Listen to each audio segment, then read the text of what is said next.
Hi friend, ಇವತ್ತಿನ ಅದ್ಭುತ ವಿಡಿಯೋಗೆ ನಿಮ್ಮೆಲ್ಲರಿಗೂ ಆತ್ಮೀಯ ಸ್ವಾಗತ. ಊರ ಹೊರಗಡೆ ಒಂದು ಹಳೆಯದಾದ ಒಂದು ಚಿಕ್ಕ ದೇವಸ್ಥಾನವಿತ್ತು. ಅದು ಪಂಡಿತ್ ಗಣೇಶ್ ಪ್ರಸಾದ್ ಗುಹೆ. ಗಣೇಶ್ ಪ್ರಸಾದ್ ನ ವಯಸ್ಸು 60ರಿಂದ 65 ವರ್ಷ ಮಧ್ಯದಲ್ಲಿ ಇರುತ್ತದೆ.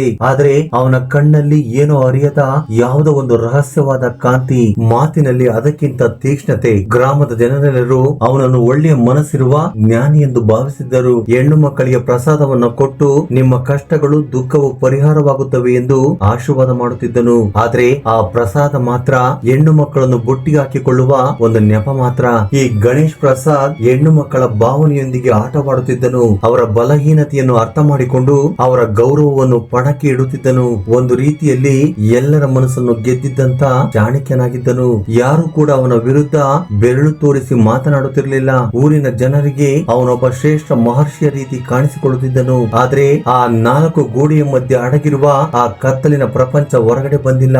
ಇದೇ ಗ್ರಾಮವಾಗಿರುವ ಮಹೇಶ್ವರಪುರದಲ್ಲಿ ಸವಿತಾ ವಾಸ ಮಾಡುತ್ತಿದ್ದಳು. ಸವಿತಾ ತುಂಬಾ ಸುಂದರವಾದ ಬುದ್ಧಿವಂತ ಹುಡುಗಿ. ಕಣ್ಣಿನಲ್ಲಿ ತೀಕ್ಷ್ಣತೆ, ಎದೆಯಲ್ಲಿ ಧೈರ್ಯವನ್ನು ಹೊಂದಿದವಳು. ಒಬ್ಬ ಬಡ ರೈತನ ಮಗಳಾಗಿರುವ ಸವಿತಳ ಜೀವನದಲ್ಲಿ ಕಷ್ಟಗಳು ಕನಸಿನ ಮಧ್ಯೆ ಸಾಗುತ್ತಿದ್ದವು. ಸವಿತಳ ಮನಸ್ಸು ಅದೇ ಊರಿನಲ್ಲಿ ದಿನಸಿ ಅಂಗಡಿಯನ್ನು ಇಟ್ಟುಕೊಂಡಿರುವ ಒಬ್ಬ ನೀತಿವಂತ ಹುಡುಗನ ಮೇಲೆ ಬೀಳುತ್ತದೆ. ವಿಜಯ್ನ ಅಂಗಡಿ ಗ್ರಾಮದ ಮಧ್ಯದಲ್ಲಿತ್ತು. ಅಲ್ಲಿ ದಿನನಿತ್ಯದ ಬಳಕೆಯ ಸಣ್ಣ ಪುಟ್ಟ ಸಾಮಾನುಗಳನ್ನು ಮಾರಾಟ ಮಾಡುತ್ತಿದ್ದನು. ಆತನ ಶಿಸ್ತು ಮತ್ತು ನೀತಿ ಊರ ಜನರ ಮನಸ್ಸನ್ನು ಗೆದ್ದಿದ್ದವು. ವಿಜಯ್ ಮತ್ತು ಸವಿತಳ ಪ್ರೀತಿ ರಹಸ್ಯವಾಗಿ ಬಲಗೊಳ್ಳುತ್ತಿದೆ. ಅವರು ಊರಿನ ಹೊರಗಡೆ ಹೊಲಗಳ ಬಳಿ ಅಥವಾ ದೇವಸ್ಥಾನದ ಹತ್ತಿರ ಭೇಟಿಯಾಗುತ್ತಿದ್ದರು. ಆದ್ರೆ ಸವಿತಳ ತಂದೆ ಮನೋಹರ್ ಲಾಲ್ ಈ ಸಂಬಂಧವನ್ನು ವಿರೋಧಿಸುತ್ತಾರೆ. ಸವಿತಳನ್ನು ದುಡ್ಡಿರುವ ಶ್ರೀಮಂತರಿಗೆ ಕೊಟ್ಟು ಮದುವೆ ಮಾಡಿದರೆ ನಮ್ಮ ಕುಟುಂಬ ಕಡು ಬಡತನದಿಂದ ಹೊರಗಡೆ ಬರುತ್ತದೆ ಎಂಬುದು ಅವನ ಆಲೋಚನೆಯಾಗಿರುತ್ತದೆ. ಹೀಗೆ ಒಂದು ದಿನ ಸವಿತಳ ತಾಯಿ ಲಕ್ಷ್ಮಿ, ಅಮ್ಮ, ಊರಿನ ಹೊರಗಡೆ ಇರುವ ಮಹಾ ಪಂಡಿತರಾಗಿರುವ ಗಣೇಶ್ ಪ್ರಸಾದ್ ಬಳಿಗೆ ಹೋಗು. ಆತನ ಪ್ರಸಾದ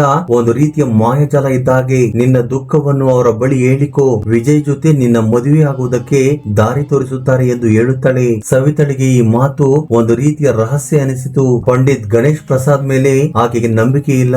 ಊರಿನ ಜನರೆಲ್ಲರೂ ಅವನ ಬಗ್ಗೆ ಗುಸುಗುಸು ಮಾತನಾಡುತ್ತಿದ್ದಾರೆ. ಕೆಲವು ಹೆಣ್ಣು ಮಕ್ಕಳು ಅವನ ಬಳಿಗೆ ಹೋಗಿ ಬಂದ ನಂತರ ಅವರ ಮುಖದ ಮೇಲೆ ರಹಸ್ಯವಾದ ನಿರಾಶೆ ಕಾಣಿಸುತ್ತಿತ್ತು. ಆದ್ರೆ ಯಾರು ಕೂಡ ಬಹಿರಂಗವಾಗಿ ಮಾತನಾಡುತ್ತಿರಲಿಲ್ಲ. ಆದ್ರೆ ತಾಯಿ ಹಠ ಹಿಡಿದಿದ್ದರಿಂದ ಸವಿತಾ ಒಪ್ಪಿಕೊಳ್ಳಬೇಕಾಯಿತು. ಒಂದು ದಿನ ಭಾರಿ ಮಳೆಯಾಗುವ ಸಮಯದಲ್ಲಿ ಸವಿತಾ ದೇವಸ್ಥಾನದ ಕಡೆ ಹೆಜ್ಜೆ ಹಾಕುತ್ತಾಳೆ. ನೀಲಿ ಬಣ್ಣದ ಸೀರೆಯನ್ನು ತೊಟ್ಟಿದ್ದಾಳೆ. ಅದು ಅವಳ ಸೌಂದರ್ಯವನ್ನು ಮತ್ತಷ್ಟು ಹೆಚ್ಚಿಸಿತ್ತು. ಮಳೆಯ ಹನಿಗಳು ಆಕೆಯ ಮುಖದ ಮೇಲೆ ಬೀಳುತ್ತಿದ್ದರೆ ಅವಳ ಎದೆ ಡವಡವ ಬಡಿದುಕೊಳ್ಳುತ್ತಿತ್ತು. ಆ ದೇವಸ್ಥಾನದ ಒಳಗೆ ಪಂಡಿತ್ ಗಣೇಶ್ ಪ್ರಸಾದ್ ಕುಳಿತುಕೊಂಡಿದ್ದಾನೆ. ಸವಿತಾಳನ್ನು ನೋಡಿದ ತಕ್ಷಣ ನಗುತ್ತಾ ಸ್ವಾಗತಿಸುತ್ತಾನೆ. ಬಾರಮ್ಮ, ಏನು ನಿನ್ನ ದುಃಖ ಎಂದು ಕೇಳುತ್ತಾನೆ. ಅವನ ಧ್ವನಿಯಲ್ಲಿ ರಹಸ್ಯ ಅಡಗಿಕೊಂಡಿದೆ. ಸವಿತಾ ಭಯ ಬೀಳುತ್ತಾ ತನ್ನ ಕಥೆಯನ್ನು ಹೇಳುತ್ತಾಳೆ. ವಿಜಯನನ್ನು ಪ್ರೀತಿಸುತ್ತಿದ್ದೇನೆ, ಅದಕ್ಕೆ ತಂದೆ ಒಪ್ಪಿಕೊಳ್ಳುತ್ತಿಲ್ಲ ಎಂದು ಹೇಳುತ್ತಾಳೆ. ಆಗ ಗಣೇಶ್ ಪ್ರಸಾದ್ ತಲೆ ಆಡಿಸಿ, ಇದು ಚಿಕ್ಕ ವಿಷಯ ಸವಿತಾ, ನನ್ನ ಪ್ರಸಾದ ನಿನ್ನ ಜೀವನವನ್ನು ಬದಲಾಯಿಸುತ್ತದೆ. ಈಗ ತೆಗೆದುಕೋ, ಆದ್ರೆ ನನ್ನ ಮಾತನ್ನು ಕೇಳಬೇಕು ಎಂದು ಹೇಳುತ್ತಾನೆ. ಸವಿತಳಿಗೆ ಪ್ರಸಾದ ಕೊಟ್ಟು, ಈ ಪ್ರಸಾದ ನಿನ್ನ ಕಷ್ಟ ಮತ್ತು ದುಃಖಗಳನ್ನ ಪರಿಹಾರ ಮಾಡುತ್ತದೆ. ಆದ್ರೆ ಅದಕ್ಕೆ ನೀನು ಒಂದು ಸ್ಪೆಷಲ್ ಪೂಜೆಯನ್ನ ಮಧ್ಯರಾತ್ರಿ ಸಮಯದಲ್ಲಿ ಒಂಟಿಯಾಗಿ ಮಾಡಬೇಕು.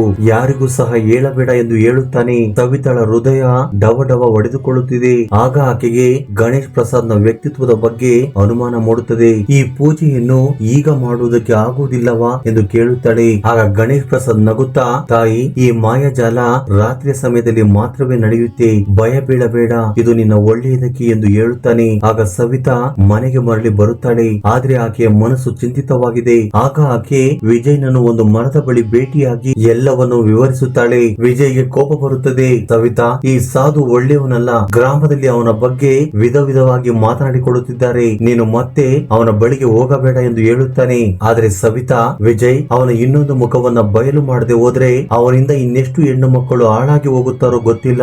ಅದಕ್ಕೋಸ್ಕರ ನಾವೊಂದು ಪ್ಲಾನ್ ಮಾಡೋಣ ಎಂದು ಹೇಳುತ್ತಾಳೆ. ಆ ನಂತರ ವಿಜಯ್ ಮತ್ತು ಸವಿತಾ ಸೇರಿಕೊಂಡು ಒಂದು ಪ್ಲಾನ್ ಮಾಡುತ್ತಾರೆ. ಸವಿತಾ ರಾತ್ರಿಗೆ ಗಣೇಶ್ ಪ್ರಸಾದ್ ಬಳಿಗೆ ಹೋಗುತ್ತಾಳೆ. ಆದ್ರೆ ಒಂಟಿಯಾಗಿ ಅಲ್ಲ.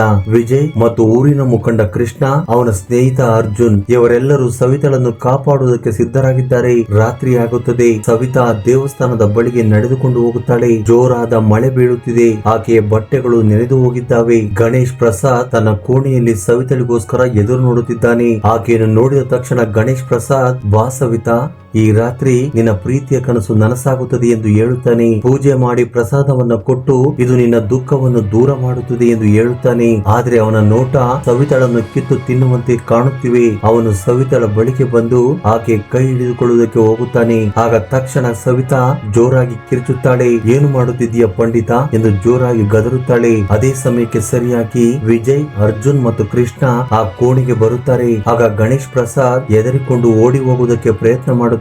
ಆದ್ರೆ ಗ್ರಾಮಸ್ಥರು ಅವನನ್ನು ಹಿಡಿದುಕೊಳ್ಳುತ್ತಾರೆ. ಸವಿತಾ ಎಲ್ಲರ ಮುಂದೆ ಆ ಕಳ್ಳ ಸಾಧುವಿನ ಹಸಿರಿ ಮುಖವನ್ನ ಹೊರತರುತ್ತಾಳೆ. ಪ್ರಸಾದದ ಹೆಸರಿನಲ್ಲಿ ಹೆಣ್ಣು ಮಕ್ಕಳನ್ನು ಮೋಸ ಮಾಡುತ್ತಿದ್ದಾನೆ. ಆಗ ಗ್ರಾಮಸ್ಥರೆಲ್ಲರೂ ಸೇರಿಕೊಂಡು ಅವನನ್ನ ಚೆನ್ನಾಗಿ ಹೊಡೆದು ಊರಿನಿಂದ ಆಚೆ ಹಾಕುತ್ತಾರೆ. ಸವಿತಳ ಧೈರ್ಯ ಊರಿನಲ್ಲೆಲ್ಲ ಸಂಚಲನ ಮೂಡಿಸುತ್ತದೆ. ಆ ನಂತರ ಮನೋಹರ್ ಲಾಲ್ ಕೂಡ ವಿಜಯ್ ಜೊತೆ ಸವಿತಳ ಮದುವೆ ಮಾಡುವುದಕ್ಕೆ ಒಪ್ಪಿಕೊಳ್ಳುತ್ತಾನೆ. ಒಂದು ತಿಂಗಳ ನಂತರ ಸವಿತಾ ಮತ್ತು ವಿಜಯ್ನ ಮದುವೆ ನಡೆಯುತ್ತದೆ.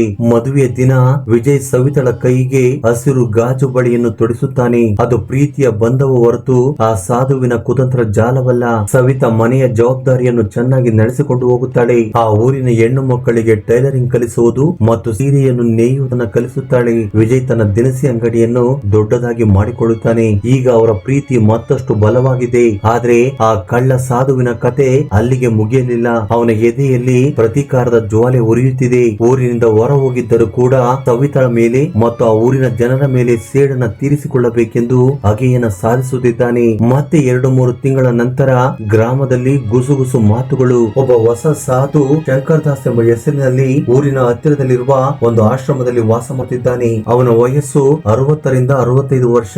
ಅವನ ಮುಖ ಆಕರ್ಷಿತವಾಗಿದೆ. ಅವನು ಸಹ ಹೆಣ್ಣು ಮಕ್ಕಳಿಗೆ ಪ್ರಸಾದವನ್ನು ಕೊಟ್ಟು ನಿಮ್ಮ ಕಷ್ಟಗಳು ದೂರವಾಗುತ್ತವೆ ಎಂದು ಹೇಳುತ್ತಿದ್ದ.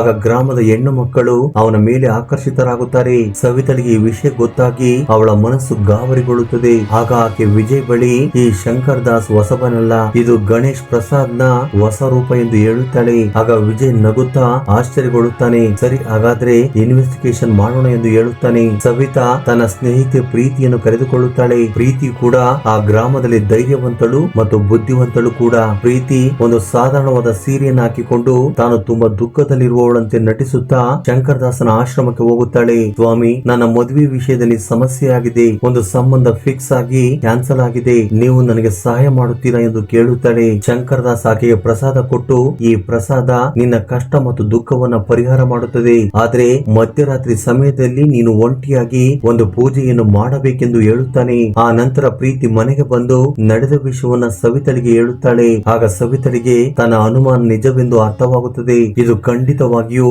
ಗಣೇಶ್ ಪ್ರಸಾದೇ. ಹೆಸರನ್ನು ಬದಲಾಯಿಸಿಕೊಂಡಿದ್ದಾನೆ. ಆದ್ರೆ ಅವನ ದುಷ್ಟ ಬುದ್ಧಿ ಮಾತ್ರ ಬದಲಾಗಿಲ್ಲ.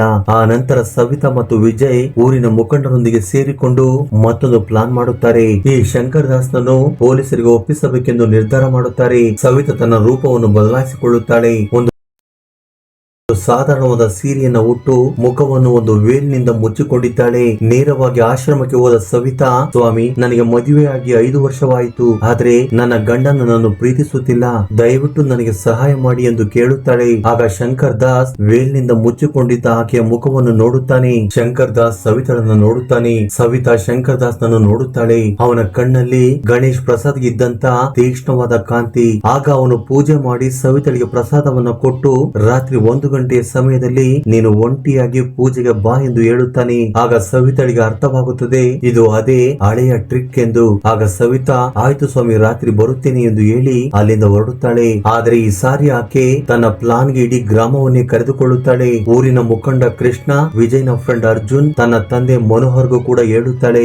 ರಾತ್ರಿ ಸಮಯವಾಗುತ್ತದೆ. ಶಂಕರ್ ದಾಸ್ ಸವಿತಳಿಗೋಸ್ಕರ ಎದುರು ನೋಡುತ್ತಿದ್ದಾನೆ. ಸವಿತಾ ಆಶ್ರಮಕ್ಕೆ ಬಂದ ತಕ್ಷಣ ತನ್ನ ಮುಖಕ್ಕೆ ಕಟ್ಟಿಕೊಂಡಿದ್ದ ಬಟ್ಟೆಯನ್ನ ತೆಗೆಯುತ್ತಾಳೆ. ಶಂಕರ್ ದಾಸ್ ಆಕೆಯನ್ನು ನೋಡಿದ ತಕ್ಷಣ ಶಾಕ್ ಆಗುತ್ತಾನೆ. ನೀನಾ, ನನ್ನನ್ನು ಊರಿನಿಂದ ಓಡಿಸಿರುವ ಹುಡುಗಿ ಎಂದು ಜೋರಾಗಿ ಕೂಗುತ್ತಾನೆ. ಆಗ ಸವಿತಾ ನಗುತ್ತಾ, ಹೌದು. ಆಗ ಗಣೇಶ್ ಪ್ರಸಾದ್, ಈಗ ಶಂಕರ್ ದಾಸ್, ಇಲ್ಲಿ ನಿನ್ನ ಮೋಸತನ, ನಿನ್ನ ದುಷ್ಟ ಬುದ್ಧಿ ನಡೆಯುವುದಿಲ್ಲ ಎಂದು ಹೇಳುತ್ತಾಳೆ. ಆ ಸಮಯದಲ್ಲಿ ವಿಜಯ್, ಕೃಷ್ಣ, ಅರ್ಜುನ್ ಮತ್ತು ಗ್ರಾಮಸ್ಥರೆಲ್ಲರೂ ಆಶ್ರಮಕ್ಕೆ ನುಗ್ಗಿ ಬರುತ್ತಾರೆ. ಶಂಕರ್ ದಾಸ್ ಓಡಿ ಹೋಗುವ ಪ್ರಯತ್ನ ಮಾಡುತ್ತಾನೆ, ಆದ್ರೆ ಅವನಿಂದ ಸಾಧ್ಯವಾಗದೆ ಸಿಕ್ಕಿಕೊಳ್ಳುತ್ತಾನೆ. ಆಗ ಸವಿತಾ ಎಲ್ಲರ ಮುಂದೆ ಹೇಳುತ್ತಾಳೆ, ಈತನೇ ಗಣೇಶ್ ಪ್ರಸಾದ್, ಹೆಸರನ್ನ ಬದಲಾಯಿಸಿಕೊಂಡು ಮತ್ತೆ ನಮ್ಮ ಹೆಣ್ಣು ಮಕ್ಕಳನ್ನ ಮೋಸ ಮಾಡೋದಕ್ಕೆ ಬಂದಿದ್ದಾನೆ. ಗ್ರಾಮಸ್ಥರೆಲ್ಲರೂ ಸೇರಿಕೊಂಡು ಅವನನ್ನು ಪೊಲೀಸರಿಗೆ ಒಪ್ಪಿಸುತ್ತಾರೆ. ಈ ಸಾರಿ ಸಾಕ್ಷಿ ಆಧಾರಗಳು ಪಕ್ಕ ಇದ್ದಿದ್ದರಿಂದ ಅವನಿಗೆ ಜೈಲು ಶಿಕ್ಷೆ ಆಗುತ್ತದೆ. ಸವಿತಳ ಧೈರ್ಯ ಮತ್ತೊಂದು ಸಾರಿ ಆ ಗ್ರಾಮದ ಜನರ ಮನಸ್ಸನ್ನು ಗೆಲ್ಲುತ್ತದೆ. ಈಗ ಸವಿತಳಿಗೆ ಒಂದು ಹೆಣ್ಣು ಮಗು, ಒಂದು ಗಂಡು ಮಗು. ಈಗ ಆಕೆ ಕುಟುಂಬದೊಂದಿಗೆ ಸಂತೋಷವಾಗಿ ಜೀವಿಸುತ್ತಿದ್ದಾಳೆ. ಫ್ರೆಂಡ್ಸ್, ಈ ಅದ್ಭುತ ವಿಡಿಯೋ ಬಗ್ಗೆ ನಿಮ್ಮ ಅಭಿಪ್ರಾಯ, ಅನಿಸಿಕೆಗಳನ್ನು